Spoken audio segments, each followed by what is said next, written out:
L'Hebdo africain, notre rendez-vous hebdomadaire en partenariat avec le Timbuktu Institute. Chaque mercredi, nous recevons des experts sur les questions stratégiques pour le continent africain. Discours de Rome, Macky Sall, voix de l'Afrique, c'est le thème de notre rubrique aujourd'hui. Et pour en parler, nous sommes en direct avec Dr Bakary Samb, directeur régional du Timbuktu Institute. Bonjour Dr Bakary Samb et merci d'être avec nous. Bonjour et merci de votre aimable invitation. Alors, docteur Bakary Samb, vous avez été ce lundi à Rome dans le cadre du premier sommet Afrique-Italie. Vous analysez la tenue d'un tel événement comme un signe de plus d'une ruée vers le continent. Pouvez-vous nous dire pourquoi un tel intérêt pour le continent et surtout comment l'Afrique pourrait-elle tirer son épingle de ce grand jeu qui se dessine ? Oui, vous savez que nous sommes dans un contexte où l'Afrique est un continent qui est en train de changer de statut.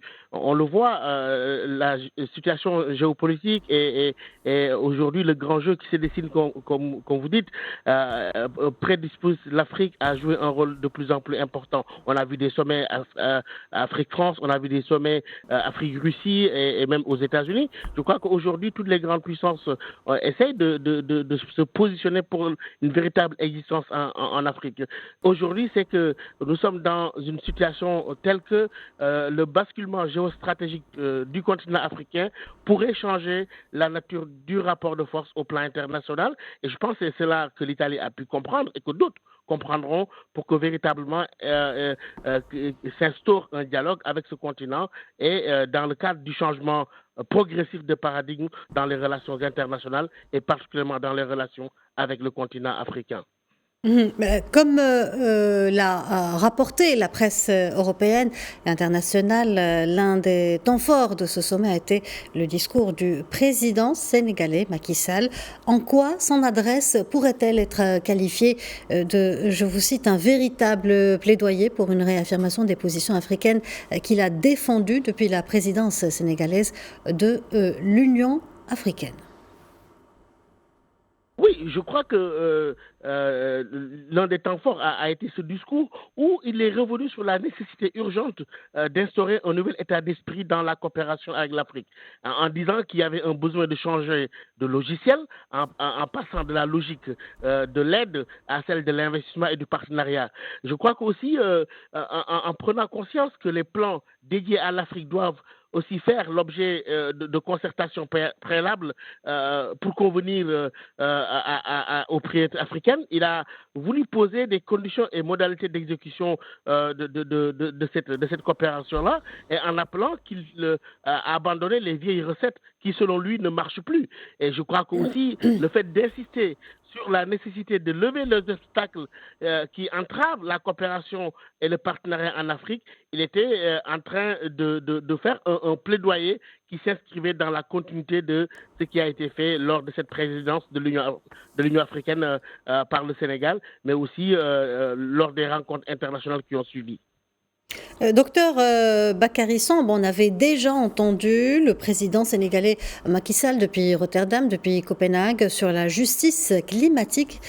Mais en quoi son discours de Rome pose-t-il, selon vous, de nouveaux jalons dans cette réaffirmation de l'Afrique en tant que réalité géopolitique ? Oui, je pense que par ce discours, on est passé de souhaits et d'intentions générales, et je dirais un exposé à un exposé des conditions nécessaires à une coopération plus efficiente, rompant avec les schémas qui jusqu'ici plombaient l'avancée vers un véritable partenariat qui tiendrait compte des contraintes de l'Afrique.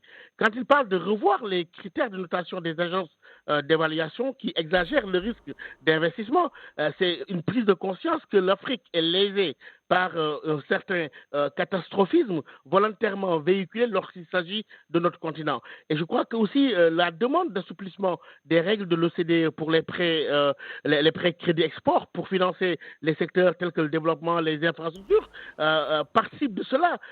Enfin, quand on voit l'insistance sur la promotion des financements mixtes pour mieux accompagner les investisseurs, on voit qu'il y a là des jalons qui sont posés sur surtout qu'il a véritablement insisté sur la réforme des procédures qui a été au cœur de ce plaidoyer. Et le président sénégalais a appelé à cette réforme en reconnaissant qu'elle devrait néanmoins concerner toutes les parties, aussi bien du côté des pays partenaires et pays bénéficiaires, pour raccourcir les délais de conception et d'exécution des projets. Voilà une Afrique qui s'exprime, mais qui pose les conditions, en tout cas qui participent à dessiner les contours de ces conditions pour quitter la logique de l'aide pour aller vers le partenariat. Docteur Bakary Samb, je vous remercie pour cet éclairage. Merci d'avoir répondu à nos questions. Je rappelle que vous êtes directeur régional du Timbuktu Institute.